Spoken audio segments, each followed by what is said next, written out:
Halo Pak Halo Mbak Jafar. Yesi. Yes. Halo Gimana Pak. kabarnya hari ini? Sehat ya Mbak ya? Alhamdulillah baik, sehat. Dari Sehat mana selalu hari dan ini? semangat Saya dari selalu. Uni Health Experience Center. Mbak Yesi dari Uni Health Asum. Global Pulau Gadung, kawasan industri Pulau Gadung. Baik ya Mbak Yesi, pesertanya sudah lumayan banyak Mbak Yesi, belum baru jam 4, jam 2 lebih 13 menit, tapi Betul. masuk sekitar 90 orang. Tentunya itu sudah tanpa panjang lebar, kita harus mulai nih ilmunya nih Mbak Yesi. Silakan Mbak Yesi. Betul. Oke, terima kasih Pak Jafar atas openingnya. Halo, Assalamualaikum warahmatullahi wabarakatuh. Selamat siang dan selamat sore Bapak dan Ibu Uni Health Family di seluruh Indonesia. Ketemu lagi sama saya Yesi di program Kuliah Umum Uni Health. Nah, seperti yang tadi sudah dijelaskan oleh Pak Jafar di awal, bahwa tema hari ini adalah tema yang sangat menarik. Kenapa menarik? Karena kita akan membahas mengenai MAH, di mana MAH ini merupakan kondisi yang umum terjadi dan bisa terjadi pada siapa saja. Dan MAH ini biasanya istilah yang digunakan untuk mendeskripsikan gejala-gejala yang timbul karena masalah lambung. Nah, tapi menurut salah satu sumber, MAH ini dalam suatu kondisi tertentu bisa jadi adalah tanda dari penyakit yang lebih serius, misalnya kanker lambung. Nah, apakah benar demikian? Untuk mengetahui lebih pastinya, hari ini kita akan membahas nih mengenai MAH, GERD, gastritis, juga kanker lambung yang biasanya kita anggap sepele, tapi ternyata itu berbahaya. Nah, siang hari ini sudah hadir seorang narasumber yang expert di bidangnya. Beliau adalah Dr. Mizanul Adli, SPPD, yang saat ini aktif sebagai dokter spesialis penyakit dalam di Rumah Sakit Jati Sampurna. Mari kita sapa terlebih dahulu, Dr. Adli. Halo, selamat siang, Dok. Selamat siang, Mbak Yesi, Pak Jafar. Apa kabar, Dok? Sehat, kabar baik. Sehat, Alhamdulillah ya, Dok ya. Ya. Dok, ini sebelum mulai ke pembahasan mengenai materi kita siang hari ini nih, Dok. Ini ada pertanyaan pribadi dari saya nih, Dok, sebagai salah satu penderita MAH juga nih, Dok. Jadi saya baca dari salah satu sumber bahwa gastritis ini bisa terjadi karena adanya ketidakseimbangan faktor agresif dan juga faktor defensif. Nah, pertanyaan saya adalah faktor agresif dan faktor defensif itu apa sih, Dok, sebetulnya, Dok? Pertanyaan yang sangat baik. Cuma mungkin nanti saya jawab saat penjelasan karena nanti saya jelaskan juga, oke? Panjang lebar nanti di sana ya. Oke, baik kalau gitu, Dok. Kalau gitu tanpa panjang lebar lagi, mari kita sambut Dr. Adli untuk memaparkan materi presentasinya. Kepada Dr. Adli, dipersilakan. Baik, terima kasih. Assalamualaikum warahmatullahi wabarakatuh. Selamat siang, salam sejahtera bagi kita semua. Terima kasih pada Pak Jafar, Mbak Yesi, dan teman-teman audiens semua yang tampaknya semangat walaupun masih pandemi, tapi kita tetap harus semangat. Baik, untuk mengefektifkan waktu, boleh di-sharing Mbak Yesi, minta tolong saya slide-nya.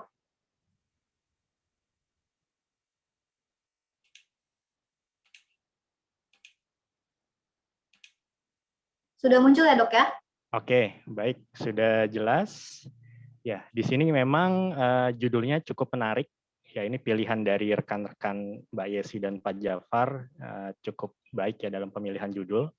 Ya, di sini judulnya adalah MAH, gastritis, GERD, hingga kanker lambung adalah masalah yang sepele tetapi sebetulnya ya berbahaya. Baik, slide. Ya, mungkin Bapak Ibu sekalian, saudara-saudara sekalian pernah mengalami suatu kondisi yang terlihat pada gambar. Biasanya timbul ya tidak kenal waktu, kadang pagi hari, kadang malam hari sedang tidur, atau kadang di sore hari. Biasanya yang terasa adalah rasa tidak nyaman, bercampur aduk, nyeri, mual, kadang ada muntah, bisa juga timbul sendawa, dan bahkan perut yang terasa penuh. Biasanya di daerah perut bagian atas, yang kadang-kadang juga bisa menjalar ke perut bagian kiri, bahkan ke punggung belakang. Biasanya memang banyak sekali dari kita yang sering mengalami hal seperti ini. Jadi bisa dianggap ini adalah penyakit yang bisa dibilang umum ya di masyarakat kita. Dan saya pikir lebih dari 50% yang ikut pada webinar siang hari ini pernah mengalami hal tersebut. Slide.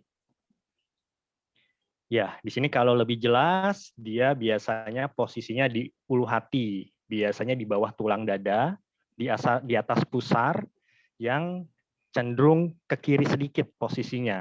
Di situ adalah area-area keluhan yang biasanya orang bilangnya sakit MAH. Namun demikian, sebetulnya tadi gejala MAH itu bisa saja diderita oleh orang-orang yang mengalami penyakit lain. Karena di daerah situ banyak sekali organ. Ada organ lambung, kemudian usus 12 jari, kemudian ada pankreas juga di situ, kadang ada kantong empedu juga ada di situ. Bahkan nyeri dari ginjal juga bisa kadang-kadang terasa di daerah tersebut. Jadi ya itu tadi, walaupun gejalanya di ulu hati, bisa saja penyakitnya serius atau penyakitnya berbahaya. Slide. Ya, jadi kalau dilihat, MAH itu biasanya memang pada orang awam bilangnya MAH tadi, gejalanya tadi, yaitu gejala nyeri atau tidak nyaman di perut bagian atas. Tetapi kalau di bahasa medisnya, itu dikatakan dispepsia. Jadi MAH, bahasa medisnya adalah dispepsia. Slide. Ya, jadi definisi MAH atau dispepsia adalah gejala atau kumpulan gejala yang artinya gejalanya lebih dari satu, yaitu rasa tidak nyaman di perut bagian atas yang berupa nyeri, nyeri ulu hati, kemudian rasa seperti terbakar, rasa penuh terutama setelah makan, rasa cepat kenyang, kembung, mual, bahkan sampai ada yang muntah-muntah.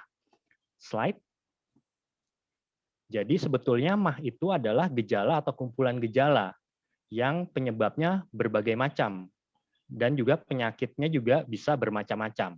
Nah, untuk itu pada siang hari ini kita mencoba untuk sharing, menjelaskan berbagai macam hal yang berkaitan dengan MAH dan penyakit-penyakit yang bisa gejalanya mempunyai gejala MAH. Slide. Ya, ini adalah penyakit-penyakit yang dengan gejala MAH. Dari yang paling atas itu biasanya cenderung ringan sampai yang paling bawah. Biasanya paling bawah itu adalah penyakit yang lebih serius, penyakit yang lebih berat. Yang pertama adalah dispepsia fungsional, kemudian GERD atau adanya reflux atau aliran balik asam lambung ke tenggorokan atau ke kerongkongan. Kemudian tukak lambung atau luka pada lambung, dan yang berat dan serius adalah kanker lambung. Jadi gejala MAH ini bisa saja timbul pada penyakit-penyakit ini, dari penyakit yang ringan sampai penyakit yang berat. Namun demikian, di masyarakat kita biasanya yang paling sering gejala MAH disebabkan untungnya oleh yang ringan, dispepsia fungsional. Pada sebagian kecil lagi diderita oleh orang-orang yang menderita penyakit yang lebih serius. Slide. Nah, jadi gimana apa yang bisa kita ambil hikmahnya? Jadi yang pertama adalah waspada. Waspada terhadap gejala MAH jika ditambah adanya tanda bahaya. Tanda bahaya ini menunjukkan penyakit yang lebih serius.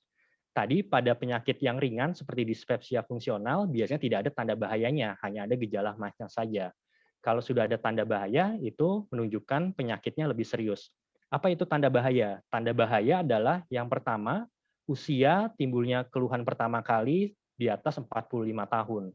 Jadi pada orang-orang di atas 45 tahun, itu harus hati-hati kalau ada gejala MAH yang menetap bahkan cenderung memberat. Kemudian ada muntah darah dan BAB darah. Yang khas dari muntah darah atau BAB darah dari lambung adalah berwarna hitam, seperti kopi. Tetapi tidak menutup kemungkinan bisa saja berwarna merah jika perdarahannya hebat. Jadi tetap harus hati-hati jika ada keluhan muntah, terutama ada darahnya. Kemudian kurang darah, biasanya ditandai oleh lemah, lesu, kemudian pucat pada mata, dan kurang bertenaga. Ini juga merupakan salah satu tanda bahaya. Dan adanya penurunan berat badan lebih dari 10% dalam 1-2 bulan terakhir. Ini juga merupakan tanda bahaya yang harus kita waspadai. Kemudian tidak mau makan, jadi tidak bisa makan, tidak mau makan itu juga merupakan tanda bahaya. Dan muntah. Cuma di sini muntahnya adalah terus-menerus, tidak bisa dikontrol, tidak bisa menghilang dengan obat-obatan rutin. Ini kita namakan muntahnya muntah hebat yang terus-menerus dan itu merupakan tanda bahaya. Jadi tanda bahaya ini penting kita ketahui sebagai patokan kita untuk melihat apakah MAH-nya yang kita derita itu MAH yang simple atau MAH yang berat atau MAH yang berbahaya. Slide. Tadi sudah sekilas dikatakan bahwa gejala MAH biasanya timbul pada penyakit-penyakit ini. Nah, bedanya apa? Pada slide ini terlihat perbedaan baik dari segi gejala ataupun tandanya. Yang paling kiri adalah penyakit yang biasanya lebih ringan dibandingkan yang paling kanan. Yang paling kanan adalah penyakit yang lebih berat. Biasanya yang dispepsia fungsional sama gejala MAH yang tadi sudah saya sampaikan, tetapi biasanya tidak ada tanda bahayanya. Gejala MAH-nya biasanya hilang timbul, kemudian juga bisa dipengaruhi oleh pikiran. Biasanya pada orang-orang yang cenderung cemas atau orang-orang yang cenderung depresi. Biasanya mudah sekali terkena dispepsia fungsional. Tetapi pada dispepsia fungsional belum ada atau tidak ada kelainan pada struktur lambung. Jadi lambungnya masih mulus seperti pada gambar. Di sini masih mulus, tidak ada luka, tidak ada benjolan, tidak ada sariawan. Jadi masih baik. Hanya saja biasanya sudah ada gangguan fungsi. Jadi yang hal tersebut menimbulkan gejala. Namun demikian, gangguan dispepsia fungsional ini jika tidak ditangani dengan baik, lama-kelamaan akan berubah menjadi penyakit yang serius, walaupun dengan jangka waktu yang lama. Kemudian di kolom kedua adalah GERD, atau adanya reflux isi lambung ke esofagus. Esofagus itu adalah kerongkongan. Biasanya nyerinya hampir mirip dengan MAH, namun demikian dia bisa menjalar sampai ke dada. Nah, pada orang-orang yang menderita GERD ini, kadang-kadang menyangka nyerinya ini adalah dari jantung, karena yaitu tadi, adanya aliran asam lambung yang sampai ke rongga dada, sehingga nyerinya sampai ke dada. Namun demikian, sebetulnya tidak ada hubungan antara GERD dengan kelainan jantungnya. Dan pada kondisi-kondisi tertentu dapat ditemukan adanya kerusakan. Kalau di sini bisa dilihat, di sini ada kemerahan. Jadinya adanya, kita bilangnya ya permukaan kerongkongannya tidak mulus. Jadi sudah ada sedikit robekan. Ini bukan di lambung tapi di kerongkongan, karena memang masalahnya adalah terkenanya kerongkongan akibat reflux dari asam lambung. Kemudian yang berikutnya adalah tukak lambung. Di sini adanya sariawan atau luka.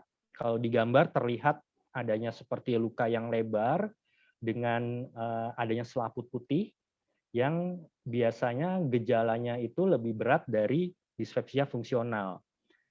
Nah, biasanya dengan obat-obatan standar seperti antasida itu tidak membaik. Dan bisa juga tadi muntah-muntah terus-menerus yang tidak bisa berhenti. Seringkali berhubungan dengan suatu infeksi kuman patogen atau kuman penyakit yang bernama Helicobacter pylori. Pada tukak lambung ini kadang-kadang tadi bisa menimbulkan tanda bahaya jika terjadi perdarahan. Jadi ada bisa muntah darah atau bahkan bisa robek lambungnya karena tukak lambung tersebut. Dan yang terakhir adalah kanker lambung. Di sini adalah suatu penyakit yang ditandai dengan pertumbuhan tidak terkontrol dari sel lambung yang menyebabkan kerusakan dari lambung tersebut. Biasanya ditambah tadi gejala MAH, ada tanda bahaya, kemudian ada berat badan yang turun, dan kadang-kadang ada hubungan juga kekeluargaan atau ada hubungan keluarga kita yang menderita kanker sebelumnya.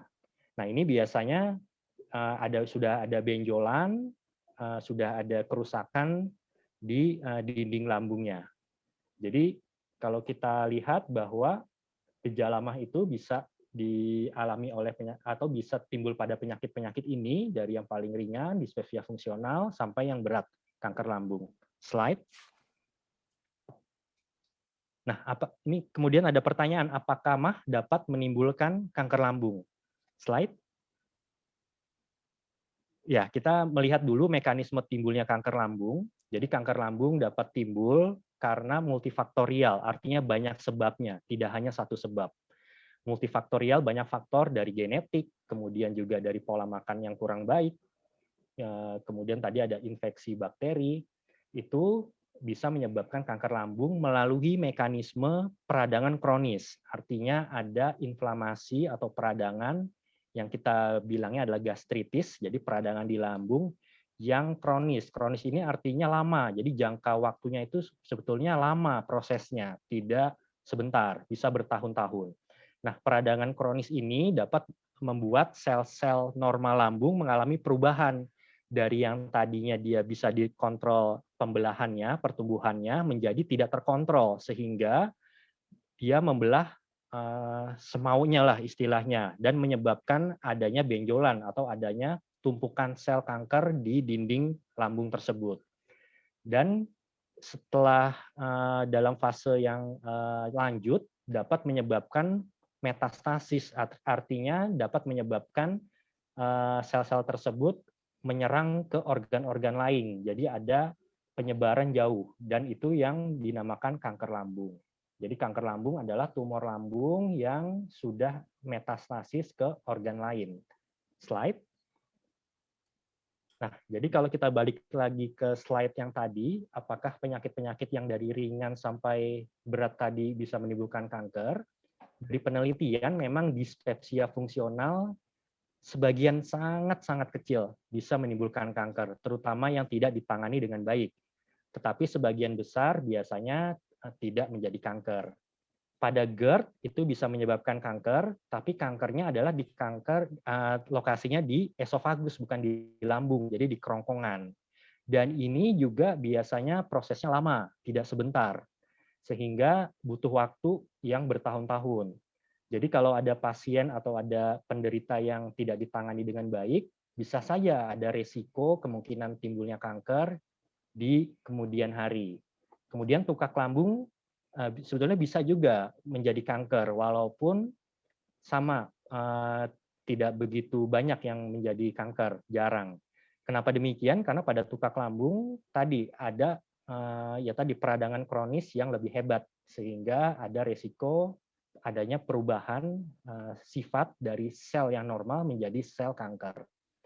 Kemudian kalau kanker lambung, ya tadi bisa terjadi metastasis atau penyebaran jauh ke organ-organ lain di dalam tubuh. Slide.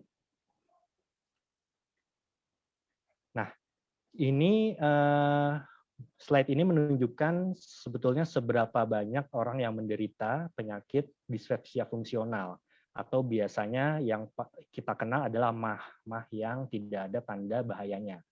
Sampai sekitar sepertiga pasien yang berobat ke dokter umum itu ternyata mengeluhkan gejala dispepsia.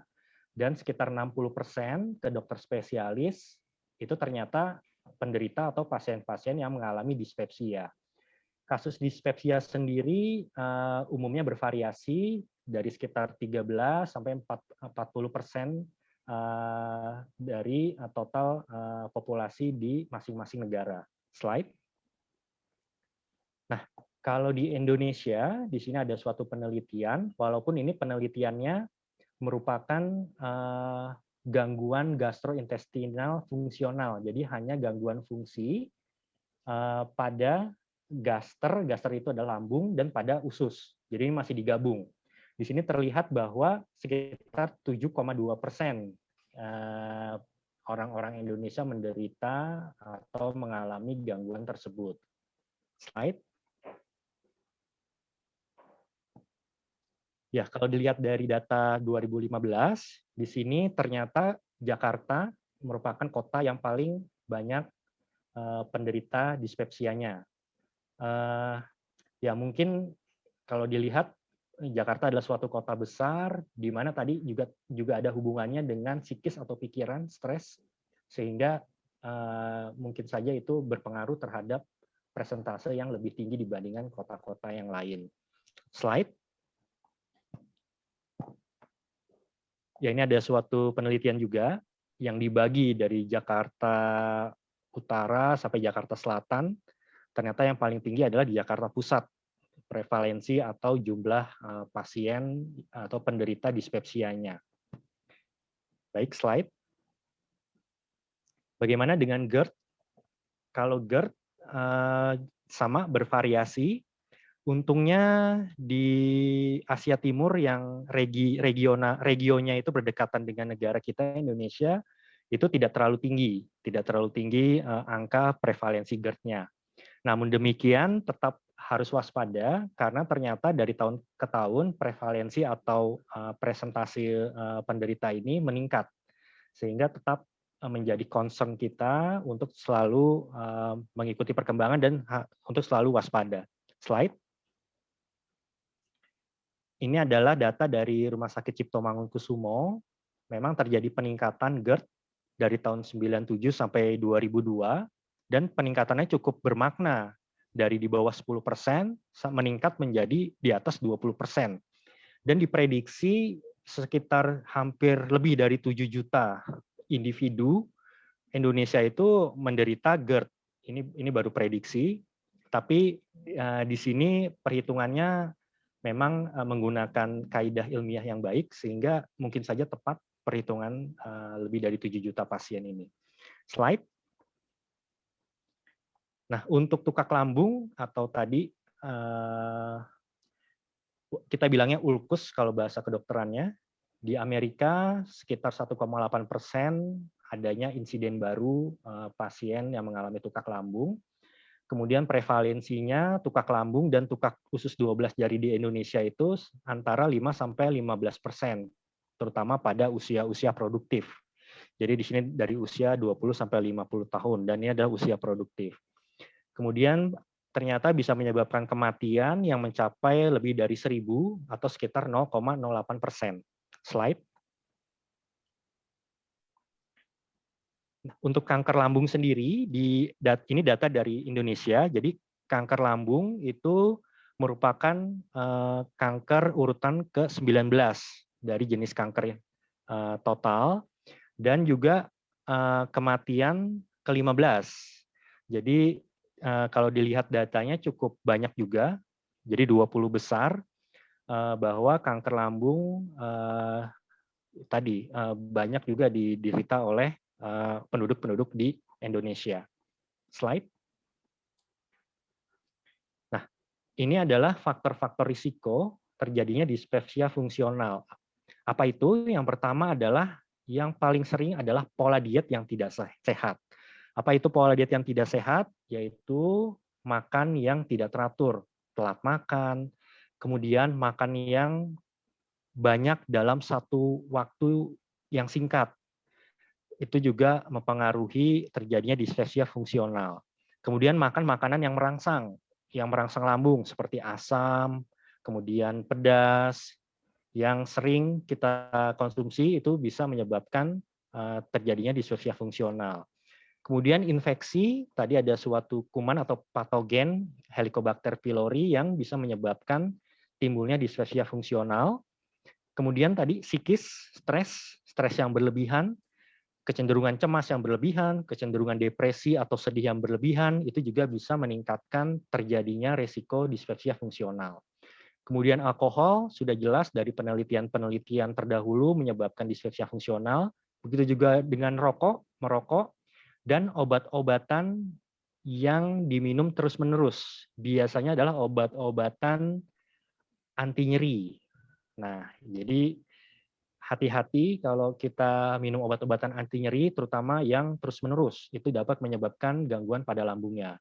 Kemudian gangguan tidur, terutama pada orang-orang yang sulit tidur, itu bisa menyebabkan timbulnya resiko dispepsia fungsional. Slide. Kemudian ini adalah faktor risiko GERD. Sebetulnya hampir sama dengan dispepsia fungsional. Jadi tadi ada makanan, alkohol, merokok. Cuman yang menarik adalah ada faktor kegemukan.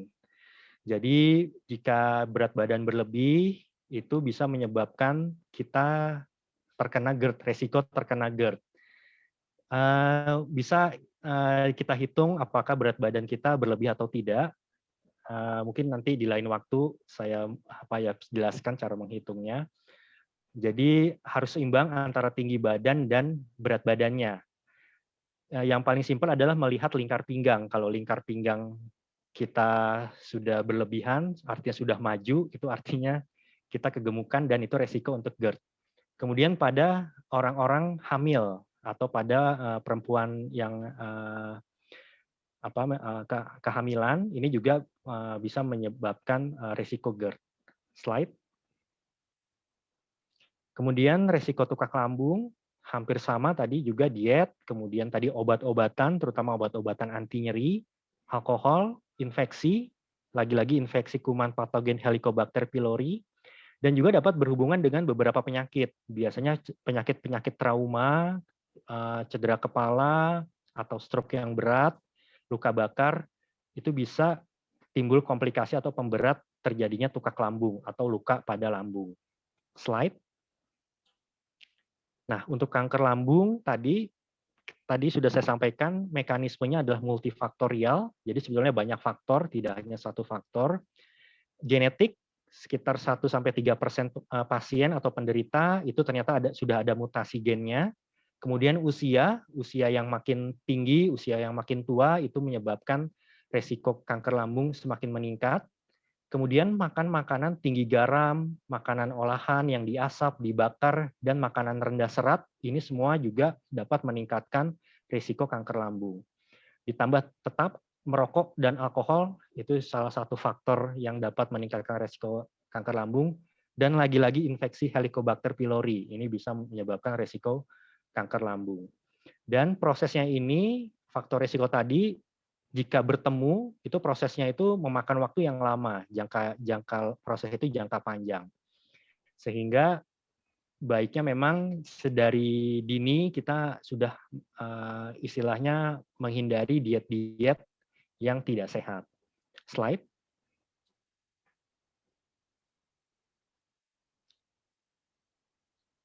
Ya, ini untuk pencegahan dispepsia fungsional, GERD, tukak lambung, kanker lambung, adalah dengan menghindari faktor risiko tadi. Jadi yang pertama adalah tentu saja kita harus makan makanan yang sehat, menghindari makanan yang merangsang, makanan-makanan tinggi garam, makanan dengan olahan yang dibakar, dan makanan yang rendah serat itu sebaiknya dihindari. Kemudian jika memang sudah ada infeksi kuman Helicobacter pylori, itu harus diobati dengan tuntas. Karena pengobatannya ini cukup lama, tidak cepat dan cukup lama. Sehingga harus berobat ke dokter rutin sampai tuntas, sampai selesai.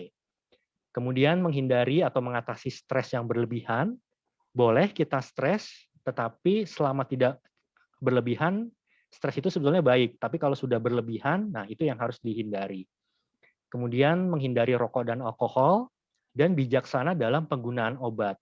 Jadi maksudnya kita tidak boleh mengkonsumsi obat dalam jangka waktu yang lama. Jika memang sudah lebih istilah 3 hari, sebaiknya berobat ke dokter karena nanti biar diberikan atau diterapi obat-obatan yang sesuai. Kemudian tadi mengurangi kelebihan berat badan, tentu saja pada orang-orang yang obes atau overweight.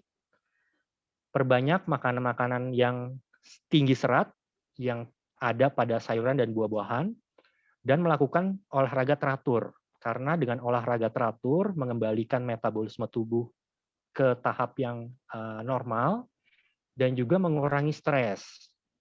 Karena dengan berolahraga ada suatu hormon yang keluar di otak kita yang menyebabkan kita merasa rileks. Slide. Nah, ini merupakan pengobatan dispepsia fungsional. Yang paling penting backbone-nya atau tulang punggungnya adalah di makanan tadi. Jadi makanannya yang harus diatur. Menghindari makanan yang merangsang lambung, kemudian pola makannya harus baik, tidak boleh telat makan, kemudian hindari stres. Jika diperlukan, boleh minum obat-obatan untuk meredakan gejala, seperti antasida, ranitidin, atau omeprazol. Dan jika terbukti ada infeksi Helicobacter pylori, secepatnya diobati dengan penggunaan antibiotik. Kemudian jika ada kecenderungan cemas yang berlebihan atau depresi yang berlebihan, sebaiknya berobat atau konsultasi ke dokter sehingga nanti mungkin akan diberikan obat anti cemas dan obat antidepresi. Slide. Oke, untuk pengobatan GERD hampir mirip dengan dispepsia fungsional, namun demikian ada makanan-makanan tertentu yang dapat memicu GERD, yaitu kopi, coklat, keju, minuman bersoda. Itu adalah contoh-contoh makanan yang dapat memicu timbulnya GERD, jadi sebaiknya dihindari. Kemudian saat kita tidur, terutama malam hari, sebaiknya posisi kepala dinaikkan lebih tinggi dari posisi dada. Tujuannya adalah untuk mencegah timbulnya aliran balik asam lambung dari lambung naik ke kerongkongan atau bisa sampai ke tenggorokan. Kemudian makan selambat-lambatnya 2 jam sebelum tidur. Jadi tidak boleh habis makan langsung tidur. Ya mungkin nasihat-nasihat orang tua kita zaman dulu, saya sih sempat ingat bahwa tidak boleh habis makan itu langsung tidur. Karena nanti dibilangnya ya macam-macam, bisa jadi ular lah atau segala macam. Jadi itu kalau dari sisi GERD ternyata memang nggak boleh langsung tidur habis makan. Kemudian menggunakan obat-obatan penekan asam lambung yang harus harus dikonsultasikan juga dengan dokter karena tidak boleh sendiri. Dan sehingga pengobatannya bisa optimal. Jika dengan obat-obatan tidak membaik, bisa sampai harus dengan endoskopi, yaitu teropong, terapi dengan menggunakan teropong lambung, atau bahkan pembedahan. Slide. Luka lambung, sama, hindari faktor-faktor risiko, terutama makanan. Untuk obat-obatan juga hampir sama, itu pada kondisi yang tidak ada komplikasi. Untuk kondisi yang dengan komplikasi, yang paling sering adalah perdarahan. Tadi gejalanya muntah darah, nah itu terapinya lebih berat lagi, harus dengan menggunakan teropong lambung atau dengan disumbat pembuluh darah arterinya atau dengan pembedahan. Slide. Untuk kanker lambung, pengobatannya lebih kompleks lagi, banyak sekali obat-obatan atau faktor-faktor modalitas tata laksana dari pembedahan, kemoterapi, radioterapi. Dan yang perlu diingat, efek samping dari masing-masing modalitas terapi ini ya kadang-kadang cukup serius, sehingga pelajaran bagi kita bahwa sebaiknya kita menghindari dengan mencegah kanker lambung dengan mengubah tadi atau menghilangkan faktor resiko tadi. Slide. Nah, ini mungkin tadi pertanyaan Mbak Yesi mengenai faktor perusak dan pertahanan lambung. Jadi sebetulnya lambung itu suatu organ yang cukup menarik ya. Jadi di dalam lambung itu ada asam lambung yang cenderung merusak lambung itu sendiri, tetapi lambung punya pertahanan lambung yang mencegah jangan sampai si asam lambung itu bisa merusak lambungnya sendiri. Kenapa ada asam lambung yang daya rusaknya itu cukup tinggi? Karena fungsinya sebetulnya yang pertama untuk pencernaan, yang kedua adalah untuk membunuh kuman. Kebanyakan kuman bisa mati dengan asam lambung. Tetapi asam lambung ini juga bisa menyebabkan kerusakan dinding lambungnya. Sehingga butuh tadi faktor pertahanan. Nah, faktor perusak selain asam lambung apa? Yang pertama adalah tadi infeksi kuman Helicobacter pylori, kemudian enzim pencernaan. Ya ini tentu saja karena enzim pencernaan tujuannya adalah untuk memecah makanan sehingga bisa saja dia bisa merusak sel-sel atau jaringan-jaringan di lambung. Kemudian rokok dan obat-obatan, terutama tadi obat-obatan yang sering dikonsumsi itu adalah obat-obatan anti nyeri. Sedangkan faktor pertahanan adalah mukus, permukaan lambung, kemudian bikarbonat, aliran darah yang sehat, prostaglandin, ini suatu jenis hormon, kemudian regenerasi sel lambung yang baik. Jadi tanpa adanya regenerasi, sel yang rusak itu lebih banyak dari yang sel sehat, sehingga akan timbul kerusakan pada organ lambung. Hal-hal faktor perusak dan pertahanan lambung ini juga dipengaruhi tadi oleh stres, oleh gen, kemudian oleh lingkungan sekitar. Slide. Nah, kalau dilihat pada slide ini sebenarnya ada hubungannya tadi mengenai mukus lambung. Nah, di sini ada suatu zat aktif fukoidan yang sudah diteliti sejak lama, terutama oleh orang-orang Jepang, dan ternyata mempunyai banyak sekali manfaat, terutama pada saluran cerna, khususnya lambung. Nah, zat aktif fukoidan ini kemudian mengalami perkembangan penelitian yang akhirnya banyak sekali memang orang yang menggunakan zat ini, zat aktif fukoidan ini. Slide. Nah, manfaatnya apa? Yang pertama adalah meningkatkan ketebalan mukus lambung. Tadi pada 2 slide sebelumnya bahwa mukus lambung adalah faktor pertahanan lambung. Jadi zat aktif fukoidan dia meningkatkan faktor pertahanan lambung, khususnya adalah ketebalan mukus lambungnya. Kemudian mempunyai efek anti radang. Jadi mengurangi kejadian gastritis. Kemudian juga ternyata punya kemampuan untuk menghambat kuman pylori menempel pada permukaan sel lambung. Jadi jika ada kuman pylori, itu dia akan sulit untuk menempel di permukaan sel lambung. Karena untuk terjadinya infeksi, suatu kuman itu pertama itu harus menempel dulu ke sel, permukaan selnya, baru dia kemudian bisa masuk.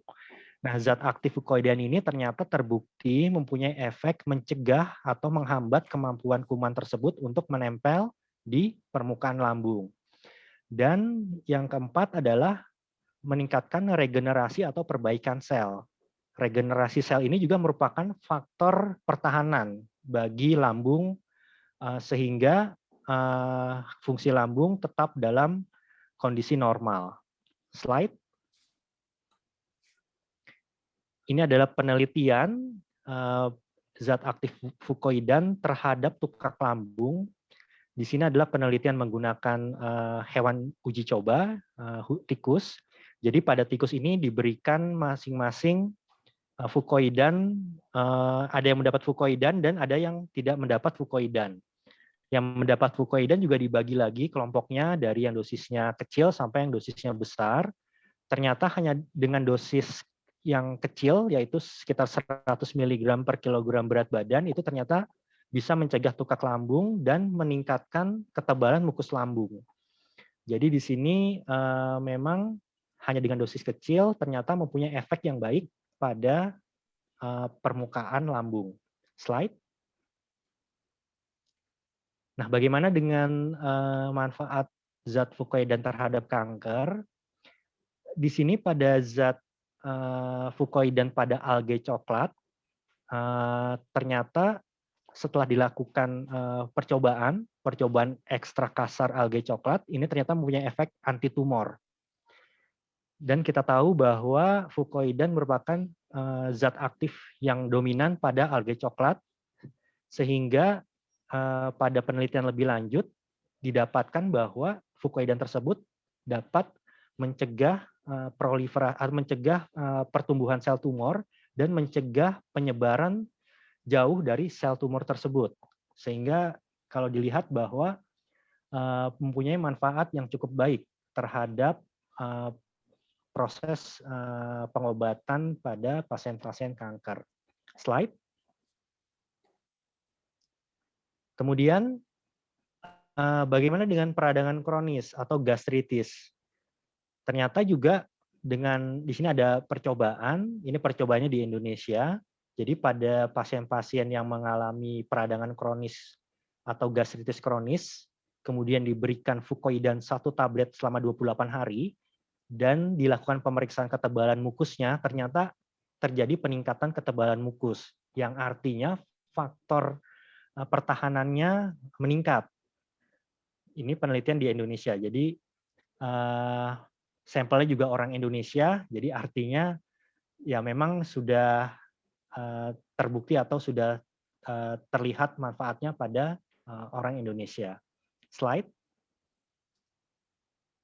Ya, jadi kesimpulannya pada kuliah umum siang hari ini, yang pertama adalah gejala MAH itu dapat timbul pada berbagai penyakit, dari penyakit yang ringan seperti dispepsia fungsional sampai penyakit yang berat, kanker lambung.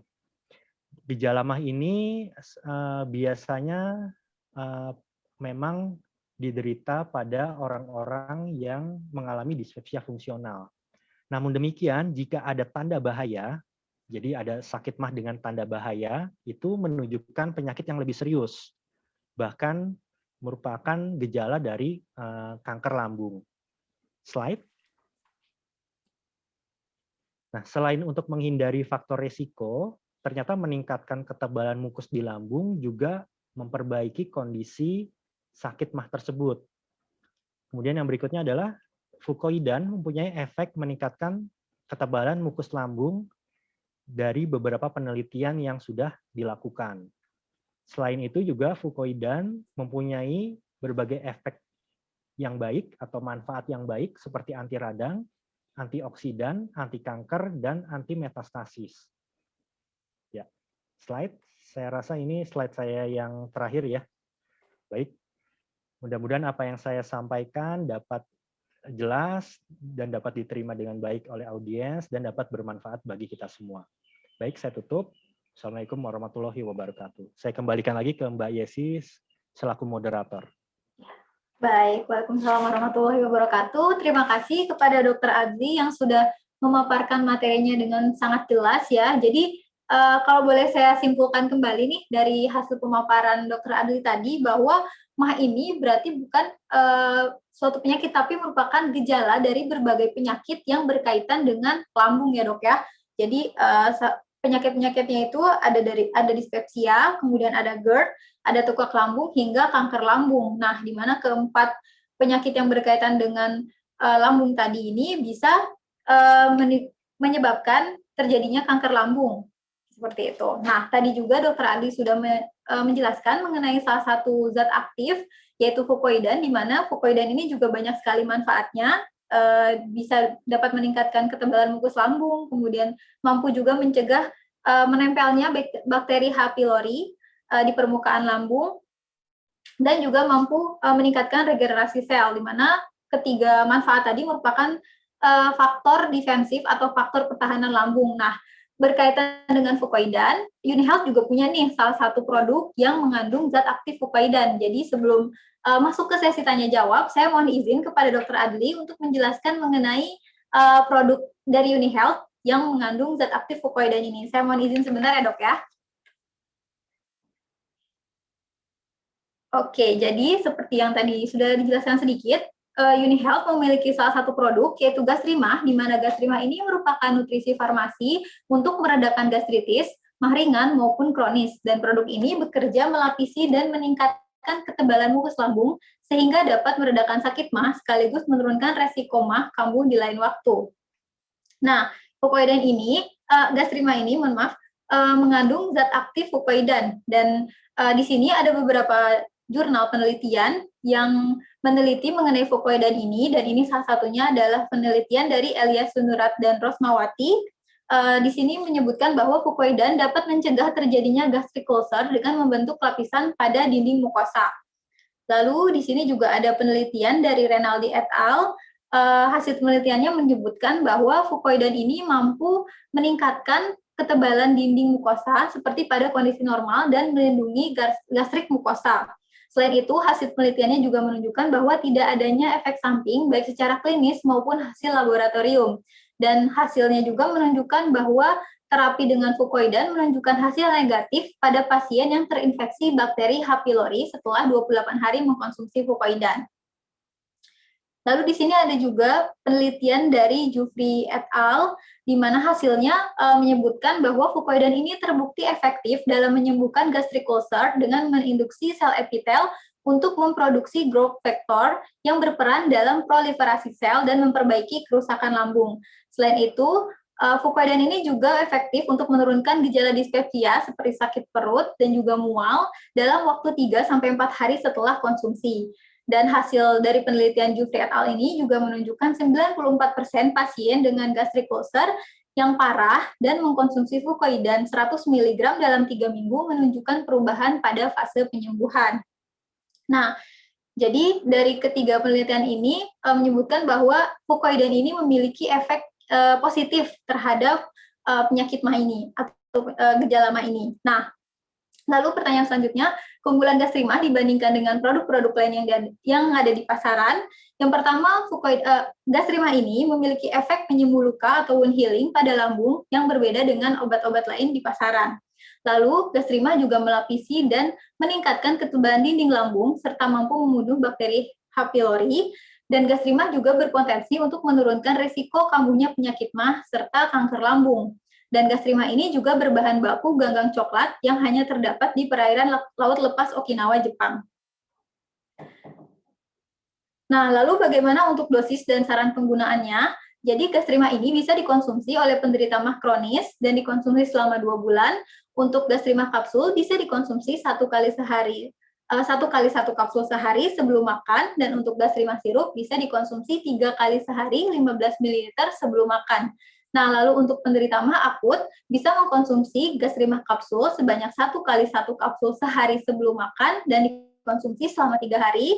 Lalu untuk Gasrima sirup bisa dikonsumsi 1 kali sehari 15 ml sebelum makan. Nah, jadi itu presentasi atau penjelasan mengenai Gasrima. Sekarang kita masuk ke sesi tanya jawab. Sudah siap ya, Dok ya? Untuk sesi tanya jawab? Oke, saya mulai bacakan. Wah, ini udah banyak banget nih, Dok, pertanyaan dari peserta hari ini. Oke, saya bacakan pertanyaan pertama dari Ibu Nurmala Sirait. Apa ciri-ciri seseorang kena kanker usus dan awal terjadinya karena apa? Silakan, Dok. Baik. Pertanyaan dari siapa tadi? Ibu siapa? Dari Ibu Nurmala Sirait. Oh, ya, baik. Terima kasih pertanyaannya Ibu Nurmala Sirait.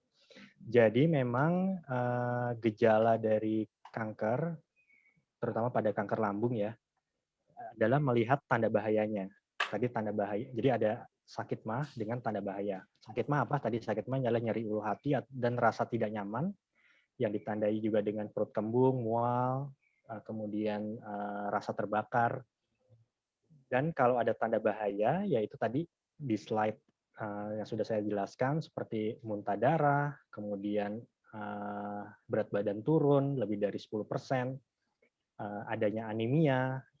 Nah, itu sudah mulai hati-hati. Takutnya sudah ada masalah yang serius di lambungnya. Nah, untuk mendeteksinya adalah tentu saja ke dokter untuk dilakukan pemeriksaan, dan jika memang diperlukan harus dilakukan teropong. Nah, teropong ini untuk melihat kondisi lambungnya, apakah lambungnya sudah ada luka atau sudah ada tumor, dan itu bisa terlihat secara visual atau secara kasat mata dengan menggunakan teropong tadi. Jadi yang paling penting adalah mengetahui tanda bahaya di mana kita harus segera mencari pertolongan ke dokter atau segera ke rumah sakit. Seperti itu, Mbak Yesi. Baik, jadi seperti itu jawabannya Ibu Nurmala Sirait. Kita perlu waspada nih kalau misalkan selain gejala MAH tadi kita menemukan tanda-tanda bahaya yang tadi sudah dijelaskan oleh Dr. Adli. Semoga terjawab untuk pertanyaannya. Lalu kita masuk ke pertanyaan berikutnya, Dok. Dari ini Bapak atau Ibu Lehoratin. Pertanyaannya, ini kayaknya terkait berat badan nih, Dok. Berapa kilogram berat badan dan lingkar badan yang ideal? Mohon dijelaskan. Mungkin dokter. Ya, tadi saya sekilas menyinggung sedikit memang Bu untuk berat badan. Jadi sebetulnya ya mungkin nanti bikin sesi sendiri mungkin Mbak Yesi mengenai berat badan. Iya. Jadi mungkin saya ini aja secara garis besar bahwa harus dihitung IMT, jadi indeks massa tubuhnya. Nah, dan itu ada tabelnya. Bisa dilihat mungkin nanti di searching di internet. Itu nanti ada pembagian dari tinggi badan dan berat badan. Jadi berat badan seseorang itu dipengaruhi oleh tingginya. Kalau tingginya sampai tinggi sekali, berat badannya mungkin bisa lebih banyak, lebih berat. Tapi pada orang-orang yang tingginya yang kurang tinggi, itu berat badannya ya tidak boleh sampai terlalu berat. Dan itu ada hitung-hitungannya. Ya mungkin nanti biar lebih jelas bisa searching di internet atau mungkin dibuatkan sesi tersendiri Mbak Yesi untuk kegemukan mungkin. Iya, baik, terima kasih Dokter Adli. Nah, ini Bapak atau Ibu Lehoratin sebenarnya dari Unihealth ini sudah beberapa kali ya mengadakan sesi kuliah umum yang membahas mengenai indeks massa tubuh atau obesitas ini. Jadi mungkin nanti bisa ditanya atau nanti kita bisa sharing atau bisa dicek di Instagram. Lalu kemudian nanti di Instagram ini ada Linktree. Nah, di Linktree itu nanti Ibu bisa lihat nih beberapa kuliah umum yang sudah diupload ke Spotify dan juga ke beberapa platform. Nanti Ibu bisa lihat di situ untuk tema obesitas dan di situ ada penjelasan mengenai indeks massa tubuh yang ideal. Seperti itu. Oke, kita lanjut ya Dok ya ke pertanyaan berikutnya dari Ibu Hana. Tanya Dok, Dok saat kapan kita harus melakukan pemeriksaan Helicobacter dan pemeriksaannya seperti apa? Itu pertanyaan yang pertama. Ini mau saya bacakan sekaligus atau dijawab satu-satu nih Dok? Karena pertanyaannya cukup banyak.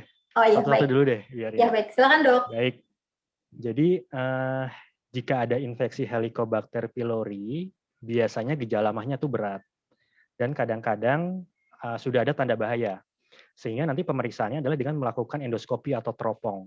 Nah, saat melakukan endoskopi teropong tersebut, biasanya dokter akan mengambil jaringan sedikit di permukaan lambungnya untuk melihat kondisi permukaan lambungnya, sekaligus mencek apakah ada Helicobacter pylori atau tidak.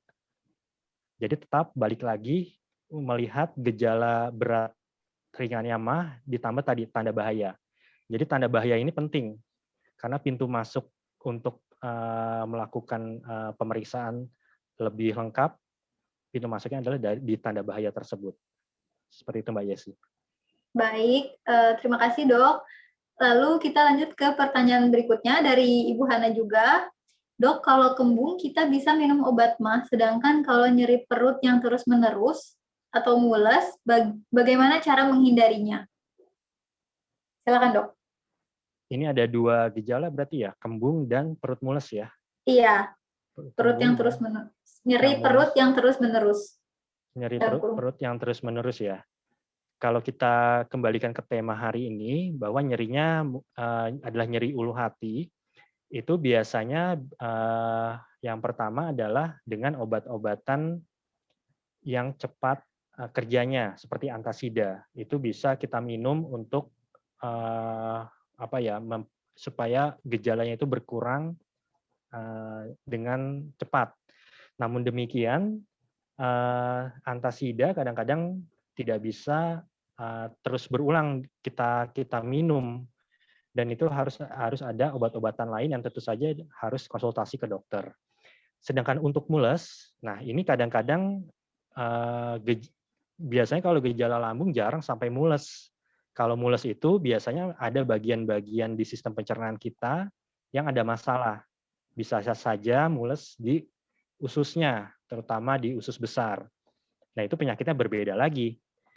Tergantung gejalanya seperti apa. Jadi baiknya memang kalau ada mules yang terus-menerus, baiknya harus dilakukan pemeriksaan. Apakah memang ada keterlibatan bagian saluran cerna yang lainnya selain lambung. Seperti itu Mbak Yesi. Baik, lalu lanjut ke pertanyaan berikutnya ya Dok. Pertanyaan nomor 3, bagaimana penanganan untuk asam lambung yang berlebih? Apakah ada terapinya? Silakan Dok. Ya, asam lambung berlebih tadi mungkin dijelaskan tadi faktor risikonya berkaitan dengan pola makan yang tidak baik. Jadi yang paling utama adalah memperbaiki pola makan kita. Seperti apa pola makan yang baik? Secara garis besar adalah menghindari makanan-makanan yang merangsang lambung. Kemudian jam makannya itu harus teratur. Tidak boleh telat makan, dan sekali makan tidak boleh dalam porsi yang terlalu banyak. Jadi secukupnya saja. Jika sudah terkena masalah lambung atau asam lambung yang meningkat, biasanya kita makan dengan porsi terbagi. Porsi kecil-kecil terbagi setiap 2 jam, kurang lebih 2 jam sekali. Jadi setiap 2 jam sekali kita harus makan dengan porsi yang kecil, tidak boleh banyak. Dan itu butuh waktu memang. Obat-obatan hanya untuk membantu saja sebetulnya. Jadi yang paling penting adalah pola makan tadi. Kemudian juga stres. Jadi kalau ada stres, itu sebaiknya dihindari. Jika tidak bisa diatasi, sebaiknya tetap harus konsultasi ke dokter untuk mengurangi stres tadi. Karena stres tadi juga dapat memperberat kondisi dari sakit lambungnya tersebut, Mbak Yesi. Seperti itu. Baik, terima kasih dok atas penjelasannya. Lalu pertanyaan berikutnya, dok, bolehkah kita konsumsi enzim pencernaan agar pup lancar dan tidak keras? Dan seberapa boleh mengkonsumsi enzim tersebut? Silakan dok. Oke, baik. Memang ada orang-orang yang punya gejala buang air besarnya sulit ya, artinya tidak lancar, bisa keras, atau frekuensinya terlalu lama. Nah, biasanya hal ini paling sering disebabkan karena diet lagi, pola makan. Jadi pola makan yang rendah serat itu menyebabkan sembelit, sulit buang air besar, sehingga sebetulnya cara mengatasinya adalah dengan makan makanan yang tinggi serat, yaitu sayur-sayuran dan buah-buahan. Kemudian bisa juga ditambah dengan mengkonsumsi air yang cukup. Jadi jangan lupa minum yang cukup dalam sehari. Kemudian kita harus banyak melakukan aktivitas bergerak. Jadi pada orang yang banyak bergerak, itu ternyata memperbaiki masalah buang air besarnya. Jadi itu, poinnya sebetulnya itu. Untuk enzim pencernaan sebetulnya bukan ditujukan untuk buang air besar yang sulit tadi ya. Tapi mungkin ada suplementasi enzim yang ditambahkan pada penyakit-penyakit saluran cerna, dimaksudkan untuk membantu kerja enzim yang ada di pencernaan kita. Seperti itu Mbak Yesi. Baik, jadi poin utamanya pola makan ya dok ya, sama pola aktivitas ya dok. Baik, terima kasih. Lanjut ya dok ya, ini masih ada 2 pertanyaan dari Ibu Ana. Pertanyaan yang kelima, faktor-faktor apa yang menyebabkan terjadinya polip baik di lambung dan di usus? Silakan dok. Ya,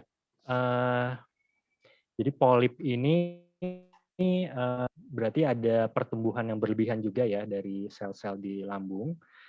Ini banyak faktor, jadi multifaktorial lagi.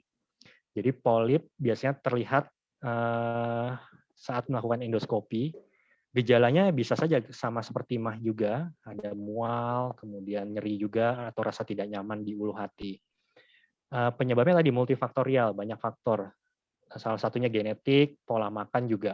Tapi biasanya berhubungan sama genetik, Mbak Yesi. Jadi kalau di keluarga ada polip, biasanya ada risiko timbul polip di turunannya atau di garis keturunannya. Seperti itu, Mbak Yesi. Baik, jadi banyak faktor ya dok ya yang mempengaruhi terjadinya polip tadi. Lalu ini pertanyaan terakhir dari Ibu Ana, jika terjadi CA lambung, kalsium lambung, CA lambung apa ya dok ya? Jika terjadi CA lambung dan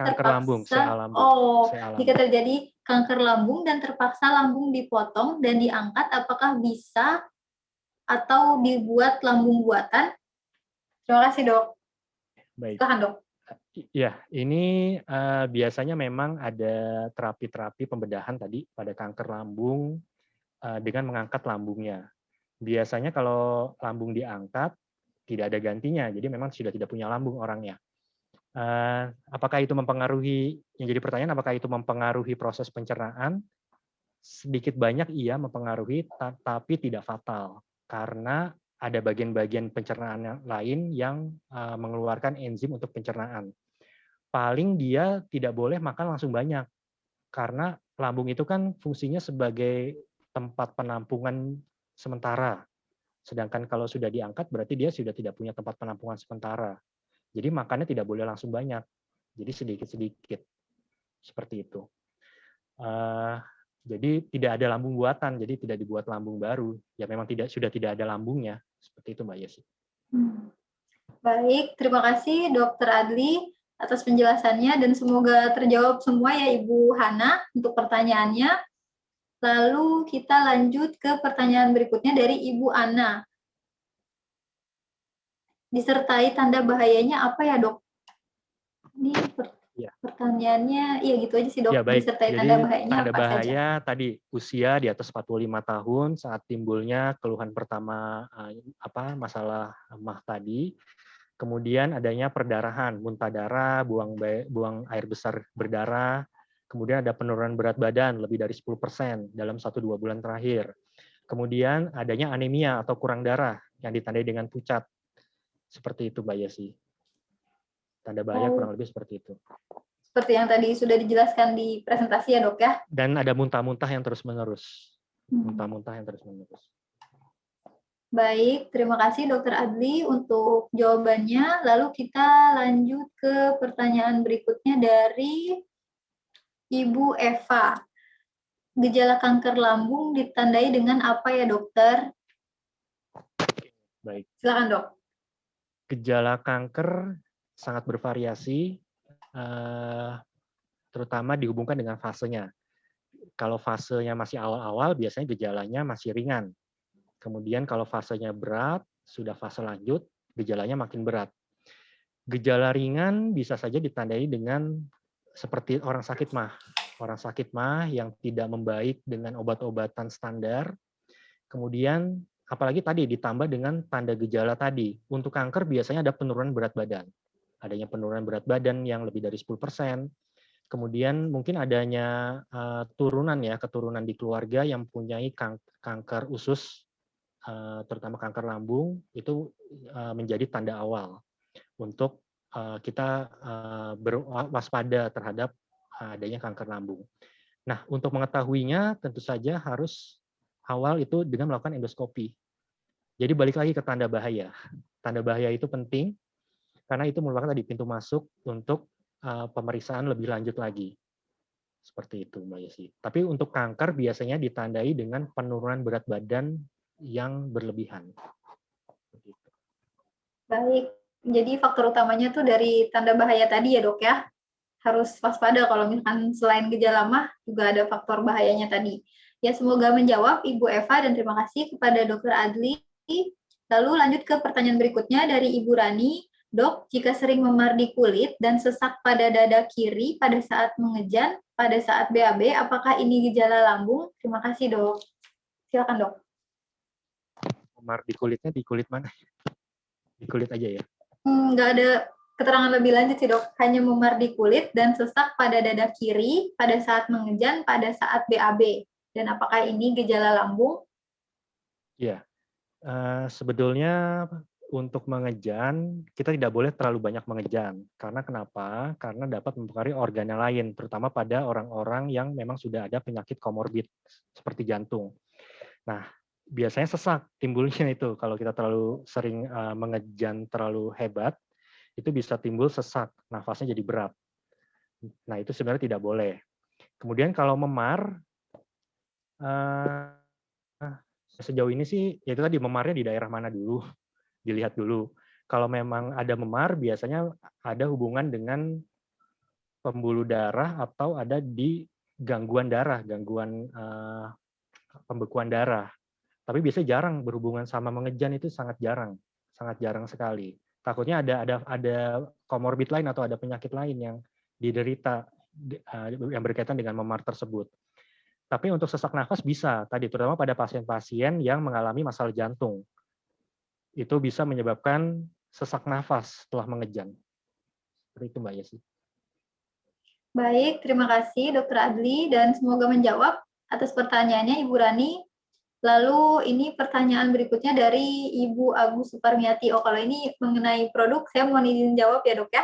Silakan. Siang Mbak Yesi mau tanya kalau minum Gasrima itu kalau sakit aja apa harus setiap hari? Jadi seperti yang tadi sudah dijelaskan ya Bu ya, untuk dosis Gasrima ini tergantung dari ibu sakitnya kenapa. Nah kalau misalnya ibu menderita mah kronis itu bisa dikonsumsi selama 2 bulan, dan kalau misalkan ibu menderita mah akut itu bisa dikonsumsi selama 3 hari. Seperti itu. Lalu kita lanjut ke pertanyaan berikutnya dari ini ada 2 peserta yang minta tolong di-unmute, mungkin bisa disampaikan melalui kolom chat ya Bapak dan Ibu, nanti biar saya bantu bacakan untuk ditanyakan ke Dokter Adli. Ini pertanyaan selanjutnya dari Ibu Sri Herlina. Dok, apakah sesak dan kesulitan menelan saat makan termasuk gejala penyakit lambung? Silakan, Dok. Baik, biasanya mungkin sesaknya itu adalah rasa tercekik di tenggorokan biasanya. Itu kadang-kadang berhubungan sama GERD, penyakit GERD. Jadi ada rasa tidak nyaman sampai ke tenggorokan. Tetapi tidak sampai sesak. Jadi nafasnya itu sebenarnya tidak bermasalah. Tetapi ada rasa sedikit mengganjal atau tercekik di tenggorokan. Seperti itu Mbak Yesi. Jadi itu bagian dari sakit GERD biasanya seperti itu. Baik, terima kasih dokter atas penjelasannya. Lalu ini pertanyaan lanjutan dari Ibu Esther. Ini terkait dengan produk juga, Dok. Mohon izin untuk menjawabnya. Pertanyaannya, jika sudah konsumsi lebih dari 2 bulan, apakah tidak apa? Dan karena sampai sekarang masih penyakit asam lambung mama saya masih belum sembuh. Nah, jadi seperti yang dosis direkomendasikan, jika sudah mengkonsumsi selama 2 bulan, tapi mungkin masih ada gejala yang timbul, mungkin bisa dikonsultasikan lebih lanjut lagi ke dokter ya Bu ya, untuk dilihat sebenarnya untuk melakukan pemeriksaan lanjutan seperti itu. Lalu pertanyaan berikutnya ini dari Ibu Lehoratin, apa ada hubungan antara infeksi lambung dengan rasa sakit dan panas tulang punggung? Karena saya ini sedang melakukan pengobatan penyakit infeksi lambung. Mohon penjelasannya. Silakan dokter. Ya, jadi gejala lambung seperti saya sudah sampaikan di awal bahwa bisa ada penjalaran. Jadi nyerinya itu bisa menjalar sampai ke punggung belakang. Seperti itu. Gejala lambung atau tadi sakit mah tadi kadang-kadang dipengaruhi sama faktor resiko, salah satunya infeksi. Mungkin yang dimaksud dengan infeksi lambung adalah tadi infeksi Helicobacter pylori. Mungkin seperti itu ya. Tapi biasanya itu tadi harus ada bukti juga sih, harus ada bukti apakah memang sudah dilakukan konfirmasi ada kuman lambungnya atau tidak, ada kuman bakterinya atau tidak. Seperti itu. Tapi yang jelas gejala lambung atau gejala sakit mah bisa saja menjalar sampai ke punggung belakang, Mbak Yesi. Baik, terima kasih Dok atas penjelasannya. Lalu ini ada pertanyaan selanjutnya dari Ibu Marlina. Jadi beliau ini sudah mengkonsumsi obat yang mengandung fukoidan tadi, tapi tidak ada perubahan. Nah, mungkin ada saran dari dokter? Iya, biasanya kalau masih ada gejala atau gejala yang tidak tuntas, memang baiknya dikonsultasikan ke dokter. Jadi artinya sudah dicari ke arah penyebabnya itu apa sebenarnya problemnya. Apakah ada masalah yang lebih serius atau tadi jangan-jangan pola makan yang belum teratur. Karena pola makan itu adalah mutlak, itu adalah backbone untuk penyembuhan dari gejala-gejala lambung, khususnya tadi dispepsia fungsional dan GERD. Itu Mbak Yesi. Baik, jadi walaupun udah minum obat, tapi pola makan dan pola aktivitasnya tidak diatur dengan baik, jadi sama aja gitu ya dok ya. Jadi faktor utamanya harus diperbaiki terlebih dahulu. Terima kasih dok atas penjelasannya. Lalu pertanyaan berikutnya dari Ibu Kristina, mau tanya dok, apakah MAH bisa berakibat pada stroke? Silakan dok. Ya, tadi sebenarnya dihubungkan sama tukak lambung ya. Jadi ada tukak lambung bisa timbul pada orang-orang yang mengalami stroke berat. Itu bisa saja timbul. Jadi sebaiknya memang gejala-gejalanya harus cepat ditangkap apakah memang ada gejala MAH. Yang paling bahaya apakah tadi ada tanda bahaya atau tidak, itu harus cepat ditangkap dan cepat diobatin di terapi. Karena bisa saja menjadi lebih serius penyakitnya Mbak Yesi. Seperti itu Mbak Yesi. Baik, terima kasih dok atas penjelasannya. Lalu kita lanjut ke pertanyaan dari Ibu Tutik Rodiah. Sore dok, apakah asam lambung bisa menjadi pemicu ke jantung? Silakan dok. Ya, tadi mungkin saya sekilas menyinggung masalah GERD tadi ya. Jadi sebetulnya berbeda. Asam lambung tidak menyebabkan masalah di jantung. Tetapi gejalanya bisa saja hampir mirip, terutama pada penderita GERD. Kenapa? Karena asam lambungnya itu naik sampai ke kerongkongan. Dan itu posisinya di dada dan dekat dengan jantung. Jadi bisa saja gejalanya hampir mirip. Namun demikian tidak ada hubungannya. Tetapi tetap harus waspada. Pada orang-orang yang mengalami nyeri dada, itu tetap harus waspada terhadap jantung. Apalagi orang tersebut mempunyai penyakit komorbid seperti darah tinggi ataupun diabetes. Nah, itu hati-hati lagi kalau untuk diabetes. Karena diabetes kadang-kadang karena sarafnya sudah terganggu, dia tidak spesifik nyerinya. Seperti itu.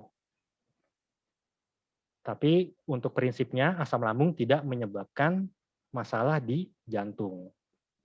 Tetapi gejalanya bisa hampir mirip. Jadi kalau misalnya ada nyeri dada yang hebat, berkepanjangan, ya baiknya itu tetap harus ke dokter biar bisa diperiksa lebih lanjut. Apakah ini nyerinya karena GERD atau ini nyerinya karena jantung atau karena sakit jantung. Seperti itu Mbak Yesi. Baik, terima kasih Dok untuk penjelasannya. Lalu kita lanjut ke pertanyaan berikutnya dari Ibu Wise. Dok, tolong tanya kalau minum obat anti nyeri bisa mengganggu mah. Jadi apakah kalau mau minum obat anti nyeri harus dengan obat mah? Silakan Dok. Iya, jadi obat-obatan anti nyeri yang diminum berkepanjangan, yang diminum terus-menerus berkepanjangan, itu mempunyai efek mengganggu lambung. Seperti itu Mbak Yesi. Jadi memang yang paling penting adalah kita bijaksana minumnya. Jadi kalaupun memang harus minum berkepanjangan, harus konsultasi ke dokter untuk diberikan obat yang sesuai, atau bahkan dicari penyebab nyerinya itu karena apa. Karena obat itu hanya untuk mengurangi gejala. Kadang-kadang penyakitnya masih terus aja ada. Jadi dia hilang timbul situasi atau kondisinya. Kadang-kadang memang bisa diberikan obat lambung, namun demikian tetap saja punya resiko untuk timbul masalah di lambung jika kita minum obat anti nyeri berkepanjangan, Mbak Yesi. Walaupun sudah minum obat lambung. Baik, jadi tidak menutup kemungkinan ya Dok ya? Iya. Ya, baik, terima kasih Dok. Lalu lanjut ke pertanyaan berikutnya. Ini nama akunnya Galaxy J1 ini Dok. Dok, izin bertanya, setelah BAB perut saya jadi begah dan nggak enak banget, itu kenapa ya Dok? Silakan Dok. Oke, ini sebetulnya gejalanya mungkin di luar tema yang kita bicarakan ya. Ini kemungkinan sih kalau gejala seperti itu, problemnya biasanya di usus besar. Di usus besar biasanya gangguan fungsional juga. Jadi sebagian besar pada pasien-pasien yang menderita seperti ini, usus besarnya secara struktural tidak apa-apa, tetapi secara fungsi. Nah ini penyebabnya tadi sama dari pola makan juga yang tidak sehat, kemudian dari stres. Stres juga mempengaruhi. Jadi kalau stres itu kadang-kadang memang banyak berpengaruh ke sistem pencernaan kita. Jadi memang ya jadinya harus kita mengatasi stres yang berlebihan sih Mbak Yesi. Jadi itu biasanya dari tadi untuk kembali ke pertanyaan itu biasanya dari masalah di usus besar, bukan di lambungnya. Baik, jadi faktor utamanya dari pola makan dan juga faktor stres ya Dok ya, yang bisa mempengaruhi. Terima kasih Dr. Adli atas jawabannya. Lalu kita lanjut ke pertanyaan dari Pak Freddy Simanjuntak. Ini ada 3 pertanyaan nih Dok. Saya bacakan satu-satu ya Dok ya. Yang pertama, apakah penyakit MAH bisa sembuh? Jawabannya tergantung tadi kondisinya seperti apa. Pada kondisi-kondisi yang ringan tentu saja harapan sembuhnya lebih besar, terutama pada penyakit dispepsia fungsional. Namun demikian, hal ini tetap dipengaruhi sama pola makan. Kalau pola makannya tidak benar lagi, dia kambuh lagi biasanya. Kalau stresnya ada lagi, dia kambuh lagi. Seperti itu. Jadi kalau faktor pemicunya ada, dia bakal kambuh lagi gitu ya Dok ya? Oke, baik. Lalu pertanyaan berikutnya, yang kedua, muntah keluar warna kuning itu sudah tahap mana ya Dok? Silakan dok. Ya, kalau mungkin ini berhubungannya sama tanda bahaya tadi. Sebenarnya kalau yang tanda bahaya adalah muntahnya berwarna hitam atau darah segar. Kalau kuning biasanya itu cairan lambung yang keluar. Seperti itu Mbak Yesi. Lalu lanjutannya, apakah dengan gejala tadi minum obat mah di pasaran apakah salah? Ya sebenarnya tidak salah juga ya. Untuk pertolongan pertama boleh. Jadi tadi antasida boleh untuk pertolongan awal. Namun demikian itu kan tidak boleh jangka panjang minumnya. Jadi obat-obatan tertentu itu ada jangka waktunya. Kalau masih berlanjut, ya itu harus diperiksa lebih lanjut ke dokter. Takutnya ada kondisi lain yang menyebabkan gejala-gejala tadi, Mbak Yesi. Baik, terima kasih dok. Lalu itu sudah pertanyaan dari Pak Freddy. Lalu lanjut dari pertanyaan selanjutnya dari Ibu Nur Laila. Dok, saya sakit mah biasa sampai nyeri ke dada sebelah kiri, terus sakit sampai tenggorokan, sakit ke bagian telinga dan kepala, apalagi kalau makan yang berminyak. Apa itu berhubungan dengan sakit mah, dok? Silakan dok. Ya, terima kasih pertanyaannya. Mungkin kalau dilihat dari gejalanya, ini gejala GERD. Jadi reflux atau aliran balik asam lambung sampai ke atas. Dia bisa sampai ke atas, bahkan sampai ke rongga tenggorokan ya, bisa sampai ke atas itu asam lambungnya. Dan gejalanya biasanya ya itu nyeri dada, kemudian bisa menjalar sampai ke leher, rasa tercekik di leher, bisa saja disertai juga dengan pusing dan sakit kepala, Mbak Yesi. Oke, baik. Jadi bisa saja ya dok ya, disertai dengan beberapa gejala tadi dan berkaitan dengan mah. Semoga terjawab pertanyaannya Ibu Nur Laila. Lalu ini pertanyaan selanjutnya dok dari Ibu Lehoratin. Dok, bolehkah penderita mah makan daging? Silakan dok. Jawabannya boleh. Boleh. Yang nggak boleh adalah kalau dagingnya dibumbu dengan zat-zat yang merangsang lambung, itu hati-hati. Kemudian tadi pola makan, jam makannya harus terkontrol, harus baik, tidak boleh telat. Kalau kita telat, mau makan apapun bisa timbul mahnya. Jadi mau makan apapun termasuk daging bisa timbul mahnya. Jadi artinya dagingnya tetap boleh dimakan, tetapi harus dilihat jam makannya, kemudian bumbunya seperti apa, proses pengolahan masakannya seperti apa, itu yang lebih penting Mbak Yesi. Baik, terima kasih Dokter Adli. Lalu ini pertanyaan terakhir nih dok dari Ibu Marlina Lia. Dok, bahayakah asam lambung yang naik sampai kerongkongan? Silakan dok. Ya, ini tadi balik lagi ke GERD. Sebetulnya kalau terus-menerus terjadi hal tadi, jadi asam lambungnya naik ke kerongkongan, tentu dengan jangka waktu yang lama, dia bisa menyebabkan masalah di kerongkongannya. Yang paling berat adalah kanker di kerongkongan. Itu bisa timbul gara-gara GERD. Jadi kalau ditanya apakah bahaya, kalau jangka panjang iya bisa timbul penyakit yang lebih berat. Jadi tetap harus segera diatasi kalau kita punya GERD. Baik, jadi mulai sekarang setelah kuliah umum ini, kalau ada gejala mah jangan anggap sepele ya dok ya. Karena gejala mah belum tentu mah ringan, bisa jadi ada tanda-tanda bahaya lainnya. Seperti itu. Dok, ternyata ini ada pertanyaan lanjutan, nggak apa-apa ya dok ya? Ya, silakan.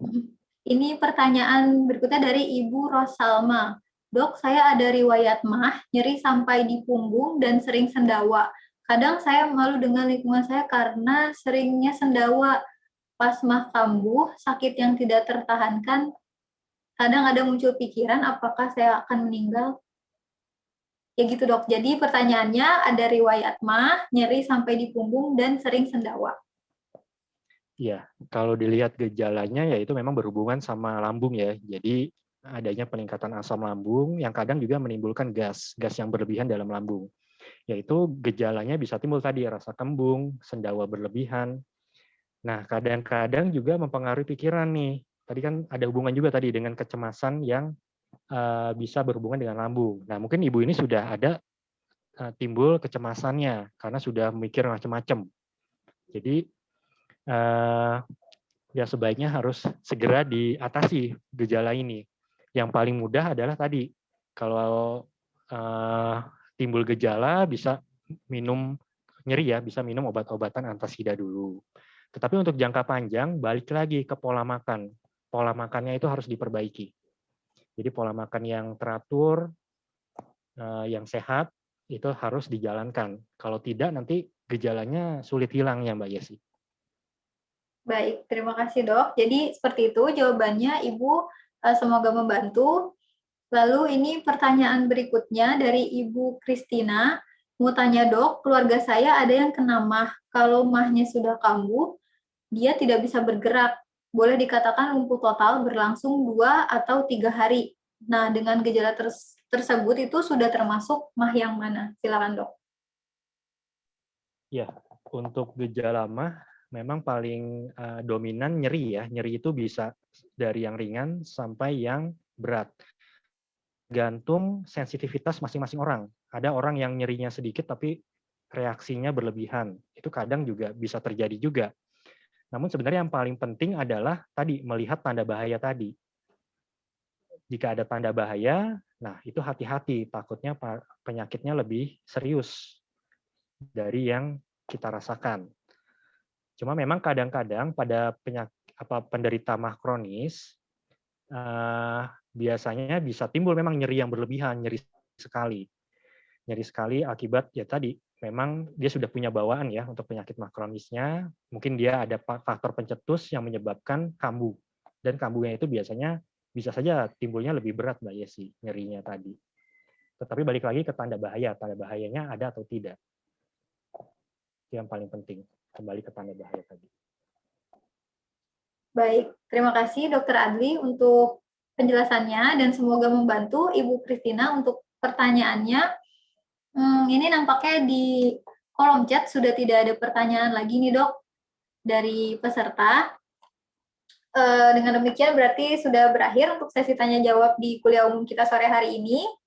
Terima kasih kepada Dr. Adli yang sudah menyempatkan waktunya untuk sharing dan juga untuk memberikan ilmu kepada kita nih mengenai MAH ini, sehingga kita sekarang sudah tahu nih bahwa MAH itu merupakan suatu gejala dari beberapa penyakit yang berkaitan dengan lambung dan tidak bisa disepelekan ya dok ya. Kita juga harus aware atau harus lihat nih apakah ada tanda bahaya yang menyertai atau tidak, dan tentunya selain dengan melakukan pengobatan, kita juga harus tetap menjaga faktor utamanya nih, yaitu menjaga pola makan dan juga pola aktivitas fisik. Seperti itu dok ya, kalau kurang lebih untuk summary dari kuliah umum kita hari ini.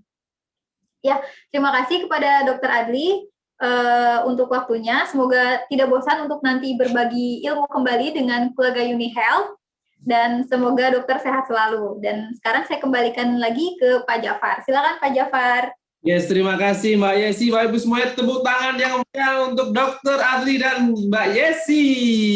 Yeay! Terima kasih dok, terima kasih banyak sudah meluangkan waktunya sharing dengan Uni Health Family Indonesia. Semoga ilmu yang kita dapat hari ini itu bisa kita aplikasikan dan bermanfaat untuk kita terutama dan juga seluruh keluarga kita Bapak Ibu semuanya. Jadi jangan lupa berbagi, sharingkan lagi ilmu yang kita dapat hari ini kepada teman-teman kita yang kebetulan hari ini nggak bisa hadir dalam kuliah umum.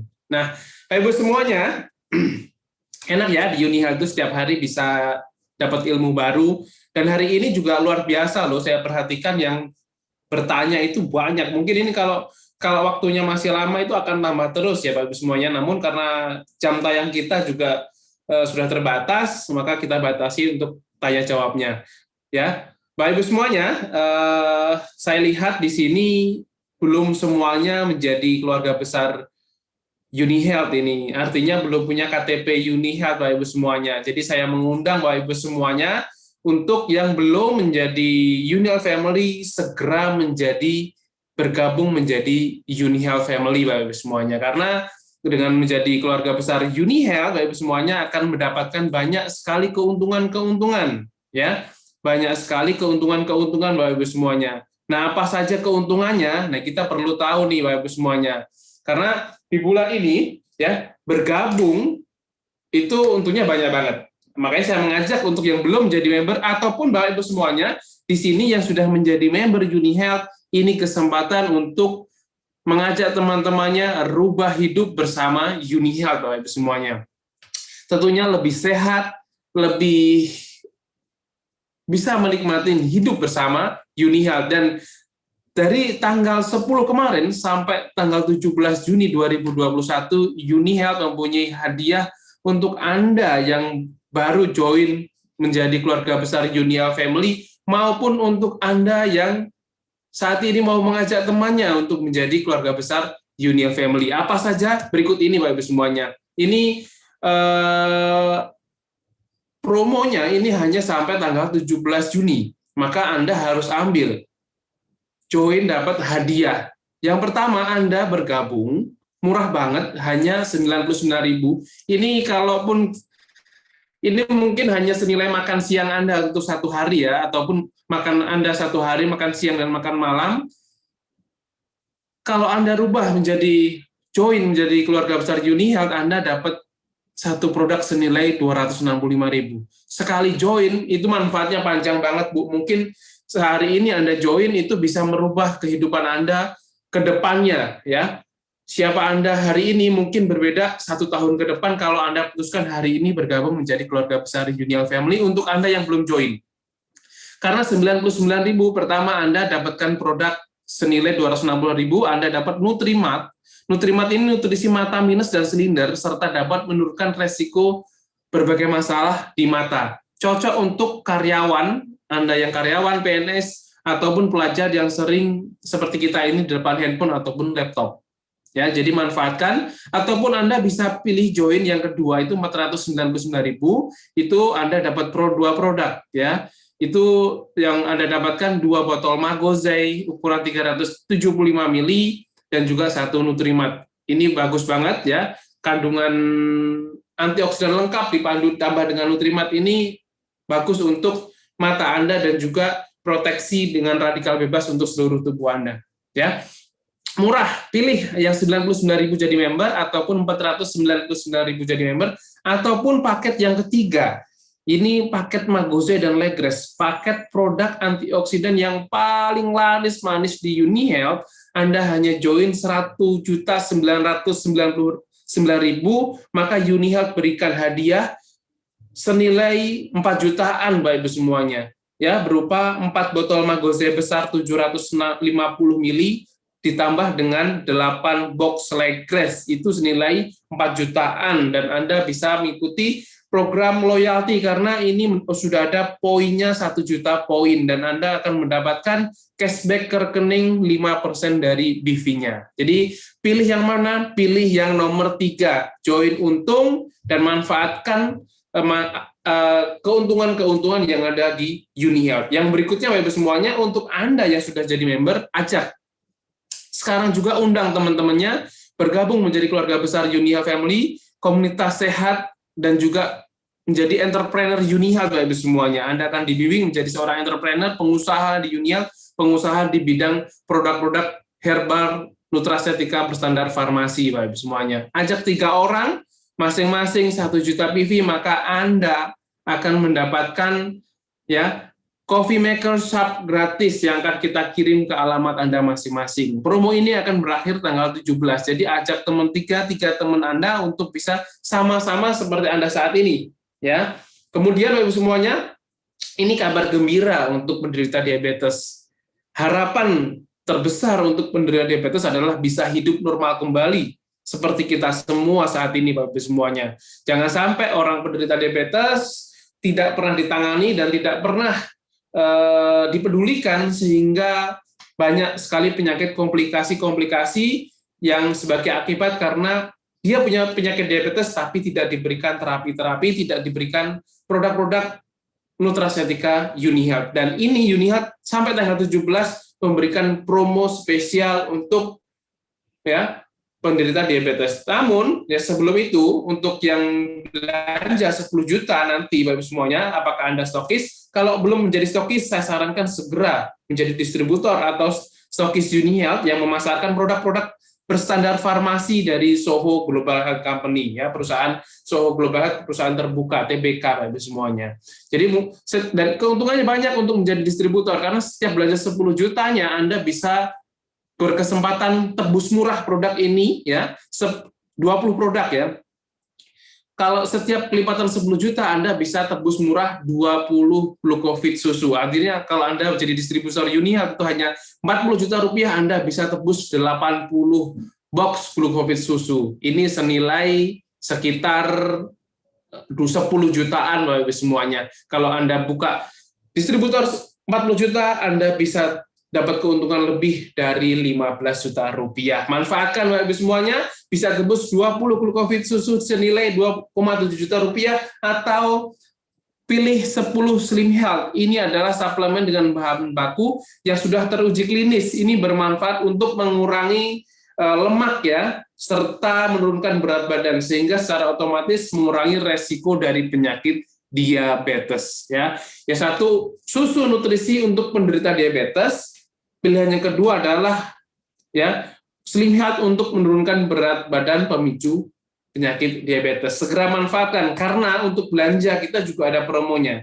Yang pertama, semuanya beli satu gratis satu. Paket yang pertama, paket, ya, Karya Anak Bangsa, Glucodiab Drink plus susu untuk diabetes, itu beli satu gratis satu. Jadi Anda beli dua paket ini, dua produk ini, Anda hanya bayar 50% saja, atau Anda untuk Indonesia Barat, Anda hanya bayar 827.500. Murah banget, jadi orang bisa sehat maksimal Bapak Ibu semuanya. Atau pilihan yang kedua, buy one get one, antioksidan plus suplemen untuk diabetes. Ini ada Magozai plus glucosevit, ini ekstrak dari sinulin PF atau kayu manis yang membantu untuk menurunkan kadar gula dalam darah dan juga membantu, ya, pankreas Anda supaya lebih sehat, ya.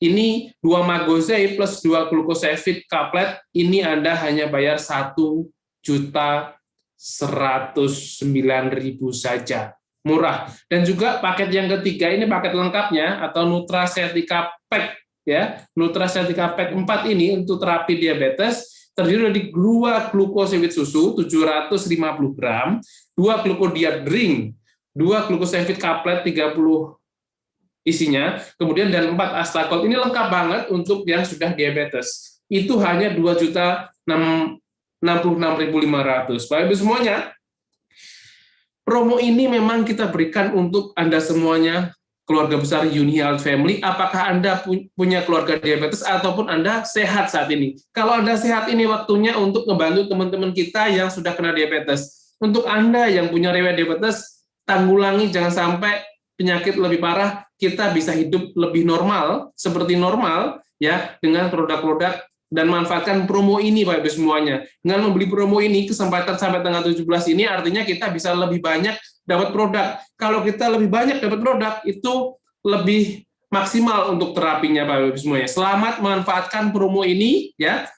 Sekali lagi Bapak Ibu semuanya, untuk Anda yang saat ini belum menjadi member, segera menjadi member. Untuk Anda yang sudah menjadi member Unihealth, segera menjadi stokis Unihealth. Untuk Anda yang sudah menjadi stokis Unihealth, segera kualifikasi super premium member. Yang sudah menjadi super premium member, segera menjadi leader Unihealth. Baik, semuanya kita sama-sama menjadi entrepreneur Unihealth, sama-sama menjadi pengusaha Unihealth, sama-sama menjadi Bapak Ibu bisnismen bersama produk-produk Nutraceutical Unihealth Soho Global Health. Bapak Ibu semuanya, terima kasih sampai penghujung dari perjumpaan kuliah umum kita. Semoga semuanya sehat selalu dan semua bisnisnya lancar, semua keluarganya sehat, semua keluarganya bahagia dan harmonis. Terima kasih, selamat sore Unihealth Family. Semangat, sehat, yes, rest to the star. Terima kasih, selamat sore. Assalamualaikum warahmatullahi wabarakatuh.